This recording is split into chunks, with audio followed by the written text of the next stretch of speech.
So when you're walking up to a potential square body that you want to buy, first thing you're going to notice is the exterior, clearly, and the hood.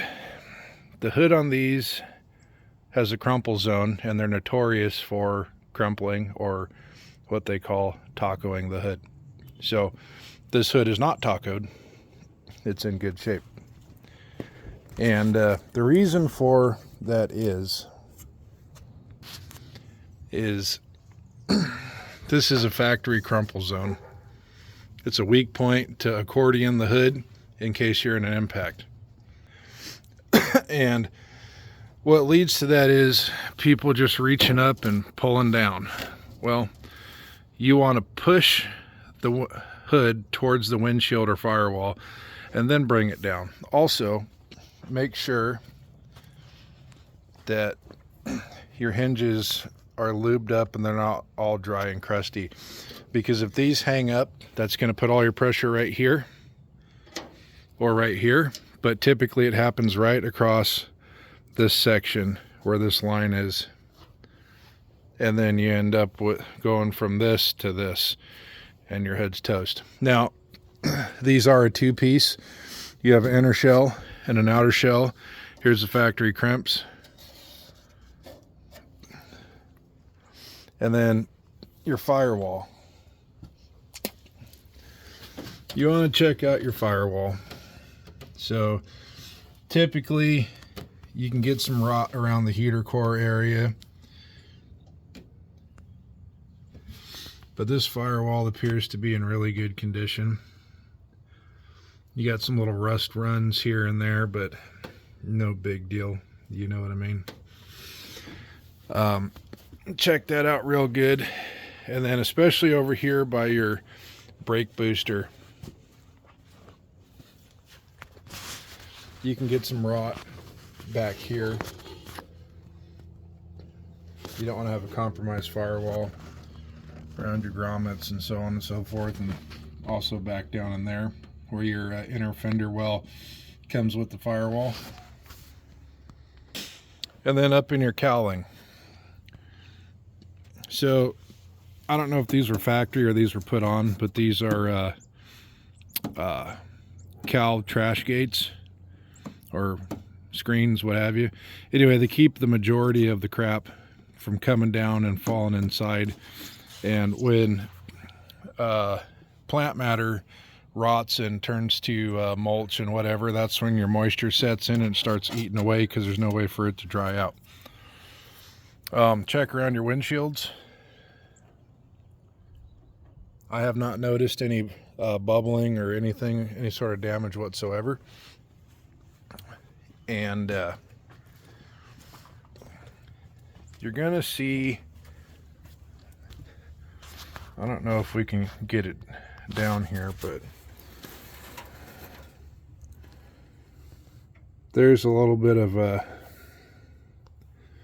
right down there.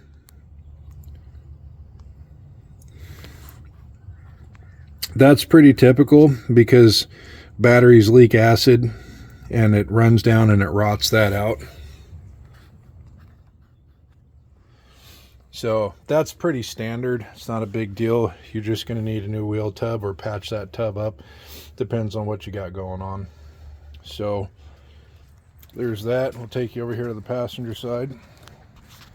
A lot of times these will be rotted out down here, and this one's not. Looks really good in there. You also get rot down in here. There's also none there. And then you have your doors that can get some in the bottoms.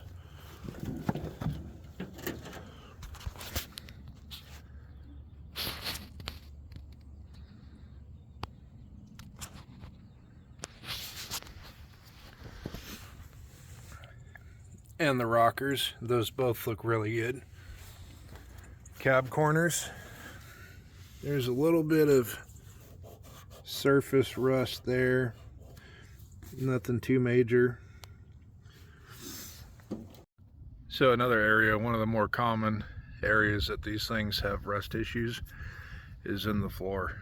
So I'll show you. So I saw this poking through. It doesn't seem to be too bad. Down here's a little different story. And I'm going to pull this floor mat out and we're going to take a look at the floor. But this still has the factory stamped kick plates, and I think these are either aluminum or stainless. I think they're aluminum, but both left and right side for the whole truck. It's a 4-piece kit, 2 pieces. This one goes right here, and then you got that shorter louvered piece that goes right down there. So what we're going to do is we're going to get this floor mat out and we're going to take a look at the floors. But I want to show you real quick. That's the factory padding, and that green mat's the factory one. So she's got a lot of originality. So anyway, we'll get this torn out real quick and we'll show you what the floor looks like, and then we're going to move on to the next part of what to look for. Well, we got both vinyl floor covers out. This appears to be the factory backing, and it looks like it's in really good shape except for the old battle wounds right there. So you know that's not going to be pretty underneath that. I didn't find any moisture on my fingers, but it does feel wet to the touch. Here's what's left of the factory green rubber floor mat, or vinyl, whatever. And here's an aftermarket black one that's in really good shape except for around the edges, but that hides up under the seat. So we might keep that, but this green one's going to go in the trash. Obviously, it's seen better days. So we'll get that out. This jute backing is going to go in the can also, and we're going to see how bad the floors are. I imagine there's going to be a hole or two ish, so not a big deal. They make floor pans. I don't really want to do any sheet metal work on this, but this is something that when you're looking at a square body, if you can get under the floor mat or vinyl covering, do yourself the due diligence and take a look. It might come in as a bargaining tool, you know, if you want to save some bucks. Not saying lowball a fellow, but you know, you might be able to save yourself some money. Or if it's too much of a project for you, you can always just say no and move on to something else that's a little more your fancy. So anyway, we'll get this yarded out and we'll show you the floors, we'll show you the rockers, and then we'll show you the fenders and the frame and down where the battery tray is and a few other places, things to look for, and around the rest of the truck. Well, that sure ain't pretty. We got some holage right there. We're gonna get in here with a wire wheel. Transmission tunnel doesn't look bad at all, but both floor pans look like they're pretty bad. We'll clean this up, see how bad it is, and we got some stuff that works pretty good for coating and killing it. So let me show you that real quick. So I got this stuff from the Eastwood company, and I've used it a fair bit on the 71, and it seems to work really good. It's a little cold here, so it's going to take longer to dry, but whatever. That is Eastwood's rust converter.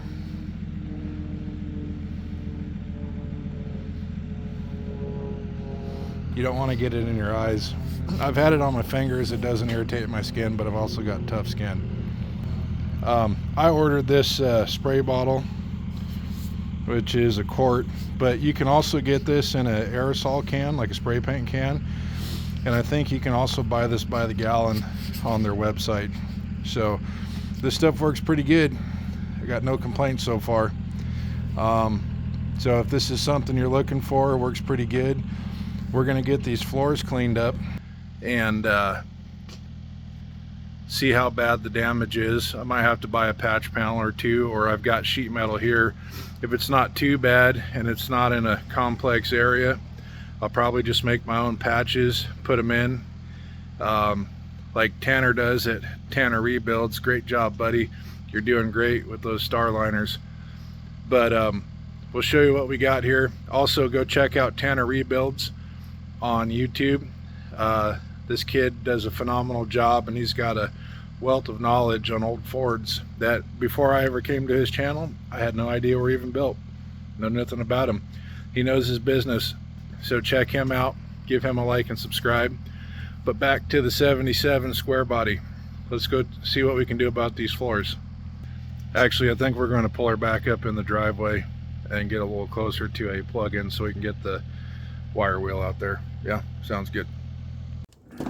And square bodies are notorious for the doors, specifically the lower part. As you can see, oops,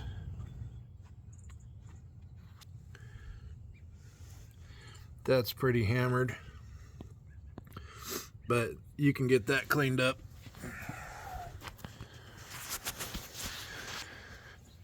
And then down here on the floors, these floors are pretty rough, but it's all solvable. Nothing that I'm overly concerned about. You can get all these patch panels, and sometimes you don't even need a patch panel. You can make your own if it's just a small piece. But as you see right here, I got a factory dimple and it's rotted out, so I'm probably gonna poke around with that and see how soft it all is, and see if I can just do a section or if I got to replace the whole thing. And this stuff here is Eastwood's rust converter. So we just sprayed that on, as you see in the video. We're gonna let that dry. That's all gonna turn black, but that kills the rust, makes it a paintable surface. Back here, you want to look around your back window, make sure it's not rotted, there's no bubbling, your seals are in good shape. This seal appears to be in really good shape, a little dry, but. And then they like to rot out down here, and that looks really good in there, honestly. They'll rot out right up in here, and then they will rot out down in here.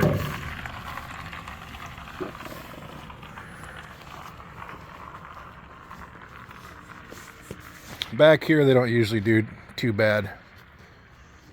Also depends on where you are and where the truck came from or spent most of its life. In Washington they don't salt the roads. At least they didn't used to. I think they started recently, but those are some things to look for.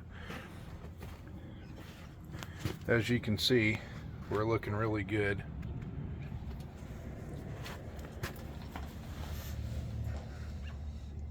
That's just surface rust.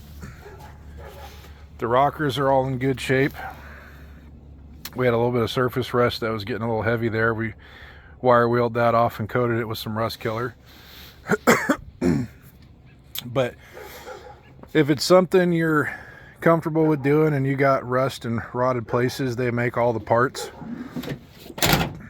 You can fix it yourself, or if it's not something that you're comfortable with, don't do it. You can use all these things as buying leverage. I'm not saying go in and lowball a person like just ridiculously, because everything's worth something. It all just comes down to what a person's willing to pay for it. So I wheeled and dealed on this one with the guy. It was a reasonable negotiation. We came to an agreement and I got it for a little lower than what he was asking. But my main thing was because the tires were from 2011, and you know, it's just a long time ago for rubber. They look to be in really good shape, other than the white lettering has bled off into the rubber, but not a big deal. The point is, depending on how much work it is that's going to be needed and how much the seller's asking for, these can all be bargaining chips to help you get a better deal, considering the amount of work that it's going to need just to make it in good order, so, and look good, you know what I'm saying? So the other thing too is these are pretty common stress areas where the frame will crack around where the gearbox is bolted to it, because there's a lot of stress and tension in there and so on. So you can get down below and take a look at it and see if you see any cracks or fractures or anything. And the other thing you can do is get up here and really shake the truck. And if you see that frame wiggling at all, you probably got some cracks down there. So the other thing too is you want to pay attention to where your cab is actually bolted to your chassis, because those can rot out or they can be broken, and you don't want that for obvious reasons, because you're sitting in the cab and that's what's holding it to the frame. Yeah, so get under there with a flashlight and check that out and make sure that's in good order. But do your due diligence, and if you're not a mechanic or a body guy, whatever, you're gonna have to weigh your options and see if it's something that you think you want to tackle yourself, if it's something that's going to be affordable with whatever your budget range is, to have a professional do it. So it's not cheap. The only way you save money on this stuff is doing it yourself. I'm not a body guy. I'm not a professional at any of this. I don't claim to be, never have. But if I mess it up, it's mine. You know, I'll just buy parts and get it fixed. If I mess it up way too bad, I'll save up and farm it out to somebody that does that for a living. So the other thing too is when you're looking at professionals, you're not just paying them to do that job specifically. You're paying for their tools, their time, their experience. So a lot of times, you know, they shoot you a number where they're going to make a living at it, and it's going to cover the cost of all those things, because you don't have it, they do. So that all factors into the cost of something. I'm not going to go down the street and pick a guy up off the corner that has never used a chainsaw and have him come bring down a tree at my house. I'll pay somebody who does it for a living. So, or a buddy that has experience doing it. But the point is, don't pay somebody that doesn't know what they're doing a premium dollar to fix your stuff. Doesn't matter what it is. If they're not a professional, or you don't know their work, or you don't trust them, and they're, like I said, not a pro, don't do it. I don't do it. I'm teaching myself how to do this stuff. So I'm not a pro, but if, like I said, if I mess it up, it's a learning experience. Failure. The word fail is an acronym. First attempt in learning. So that's where I'm at with it. If I fail, no big deal. I've been teaching myself how to weld and fabricate over the last year. I'm not great at it, but I'm not terrible at it either. I'm somewhere between terrible and okay. But you get better, and screwing up's how you learn. So the nice thing is for this truck and that truck, they both need work. This one happens to need a crap ton more than this one does in pretty much every aspect. So this one doesn't need a whole lot, realistically. I'm just showing you the things to look for and help you make on your future purchase and how you want to go about it. So hopefully this video helps, and you can look for these things if you're looking for a square body or a second generation pickup. There's a lot of things to look for on those in a lot of the same areas. These have more areas that they rot out in more so than these, but they make everything for that truck. They make everything for this truck. There's a huge aftermarket for all of this stuff. You can basically build this out of a parts catalog. I mean, even with that one especially, they make brand new factory style frames. You can get a Roadster shop chassis, a no limit chassis, whatever you want. I mean, all of this truck and this truck comes down to is how deep your pockets are and how long you want your arms to reach into them. So, but a lot of these are in good shape still, and they just need some basic maintenance. I mean, 48 years old, 50 something years old. So they're not going to be perfect unless you land a time capsule that's got like 5 miles on it, 5 original miles. So these odometers do not reach 100,000. They roll over at 100. So keep that in mind. Anyway, I hope this video helps you guys, and get out there and start twisting wrenches. And sorry about that. Kind of zoomed in on the old beard there. Anyway, enough of that crap. Get out there and start turning some wrenches. Doesn't matter how old or how young you are. All you got to do is get out there and get after it. Doesn't matter what, if you know what you're doing or not. If you don't, at some point you're going to learn the steps as you're going. YouTube is a phenomenal resource for experience and knowledge and how to. I highly recommend checking that out. It's going to be the best visual library you're going to be able to get. And the nice thing is you can play, rewind, pause, fast forward, and then you can go right to the part that you want to need to learn. So, and you're going to need tools. It's all time and money, buddy. Time and money. I'm Brandon. This is Midnight Customs. Thanks for watching.